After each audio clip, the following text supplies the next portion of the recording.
नमस्ते, मैं पद्मजा जोशी। ये मेरा मोटिवेशनल चैनल है। आज हम इस वीडियो में चर्चा करते हैं कि मार्केट में देखिए होलसेल की और रिटेल की दो तरह की दुकानें हुआ करती हैं, लेकिन जो बाज़ार में सन्नाटा है और कुछ हद तक रिटेलर परेशान हैं, उसका एक कारण ये भी है कि आज के समय में जो होलसेलर है या जो स्टॉकिस्ट हैं ये कहें, तो वो लोग क्या है कि डायरेक्ट कस्टमर को भी सामान दे रहे हैं।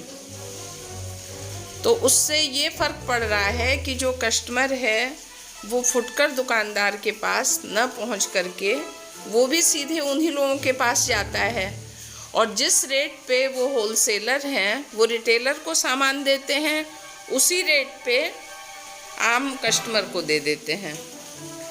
तो ये चीज़ें पहले नहीं थी। पहले जो स्टॉकिस्ट होता था उसको कंपनी से माल उसके रेट पे मिलती थी। उसके बाद जो उनके रिप्रेजेंटेटिव होते हैं, एमआर होते हैं, उनका काम होता था कि रिटेलर्स के पास जा कर के प्रेरित करना और उन लोगों को माल पहुंचाना। अब वो लोग कस्टमर को बेचते थे। अब एमआर लोगों की ही बात ले लीजिए तो ये चीज़ देखने और सुनने में आती है कि जो आपके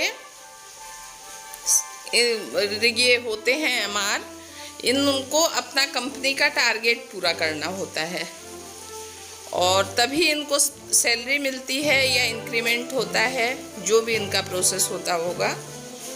तो ये अपना टारगेट पूरा करने के लिए क्या है कि ये रिटेलर्स को छोड़ करके ये लोग भी और साधारण कस्टमर तक पहुंचने की कोशिश करते हैं, तो जिसका दुष्परिणाम आज हमको समाज में दिखाई दे रहा है।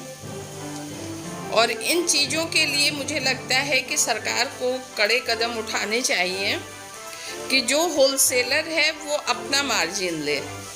भाई, जब कंपनी से वो बड़ी पूंजी लगा करके होलसेलर अपना सामान लेके आता है या मंगाता है ट्रांसपोर्ट से, तो उसको तो उसका प्रॉफिट मिलता ही है। लेकिन जैसे मौका मिलने पे कोई छोड़ना नहीं चाहता है, अधिकाधिक लाभ लेना है, तो पता ये चलता है कि जो रिटेलर है, जो फुटकर दुकानदार है, वो अपनी सेल कहाँ से करेगा। उसी शहर में, उसी मोहल्ले में होलसेल की भी दुकानें हैं और वहीं पर फुटकर दुकानें भी हैं। तो जब ग्राहक को होलसेल की रेट पे होलसेलर दे रहा है, तो वो कम क्वांटिटी में भी सामान लेना चाहता है, तो वो डायरेक्ट जाता है होलसेलर के पास। वो इसलिए जाता है क्योंकि उसको मिलता है। अब मैं आपको बताऊं, जैसे ये गाड़ी बनाने वाले मैकेनिक होते हैं, जो प्राइवेट रूप से, मतलब किसी कंपनी के नहीं होते हैं, और उन्होंने काम सीखा हुआ है मैकेनिक का, और वो अपनी छोटी छोटी गुमटी या छोटी छोटी दुकानें किराए पे लेकर के गाड़ियां बनाते हैं। तो ये जो होलसेलर हैं, ये अपनी गाड़ी में माल रख के ले आते हैं और इन मिस्त्री लोगों को डायरेक्ट माल दे देते हैं। या जो इन कंपनियों के एमआर होते हैं वो डायरेक्ट उस मिस्त्री तक पहुंच जाते हैं और कहते हैं कि भैया ये तुम इतना सामान रखो, अपना रनिंग आइटम ले लो, और जब तुम्हारा खपत हो जाए, बिक जाए, तो हमको पेमेंट कर देना। तो कुल मिला के ठीक है, उस मिस्त्री का उसमें फ़ायदा होता है, होलसेलर का भी होता है। लेकिन आप बताइए, ये जो रिटेलर हैं, जो साधारण दुकानदार हैं, जो थोक रेट पे लाके फुटकर में बेचते हैं, उनको जो अपना मार्जिन मिलता है उसी में उनको सारे खर्चे चलाने होते हैं, तो उनकी क्या स्थिति होगी, एक बार को हम लोगों को ज़रूर विचार करना चाहिए। ऐसा नहीं है कि हर आदमी के पास बड़ी पूंजी है और हर आदमी थोक का काम कर रहा है या हर आदमी मिस्त्री है।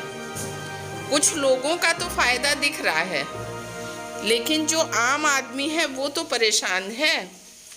और जो बात रही ग्राहक की, तो ग्राहक की क्या गलती है भाई?